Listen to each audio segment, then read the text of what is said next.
মাথা ব্যথা মানেই মাইগ্রেন না।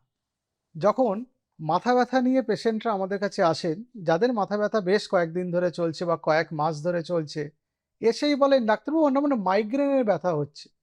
আমি তখন জিজ্ঞেস করি যে, "কি করে বুঝলেন মাইগ্রেন?" "না, আমাকে বলেছে বিভিন্ন লোক আমার মাইগ্রেনের ব্যথা হতে পারে।" তার মানে আমি ১ম এই বলতে চাই যে মাথা ব্যথার কারণ একমাত্র মাইগ্রেন নয় এবং মাথা ব্যথা মানেই মাইগ্রেন নয়।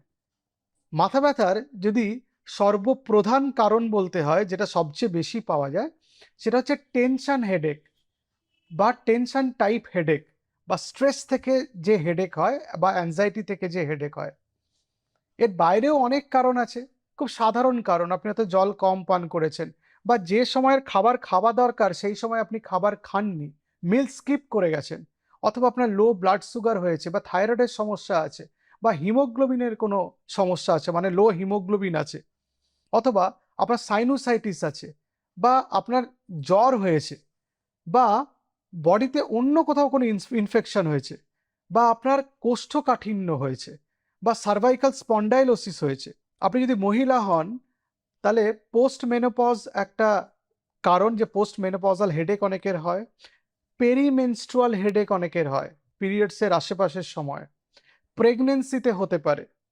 সুতরাং মাথা ব্যথা মানেই মাইগ্রেন নয়। কিন্তু কখন সচেতন হবেন? যদি হঠাৎ অত্যন্ত বেশি মাথা ব্যথা করে, এমন মাথা ব্যথা যে মাথা ব্যথা আপনি আগে কখনো এক্সপেরিয়েন্স করেননি, অথবা আপনার বয়স যদি ৫০ বছর বা তার ঊর্ধ্বে হয়, নতুন করে যদি আপনার অনেক দিন ধরে মাথা ব্যথা হতে থাকে, আপনার যদি জ্বর তার সঙ্গে নেক স্টিফনেস থাকে, ঘাড় শক্ত হয়ে যাওয়া, অথবা পড়ে গিয়ে বা অন্য কোনো ইনজুরির পরে যদি মাথা ব্যথা হয়, অথবা আপনি যদি রক্তচাপের ওষুধ খান, সাডেন সিভিয়ার হেডেক আপনার যদি হয়, তাহলে আপনাকে চিন্তা করতে হবে, কারণ রেড ফ্ল্যাগ সাইন হতে পারে।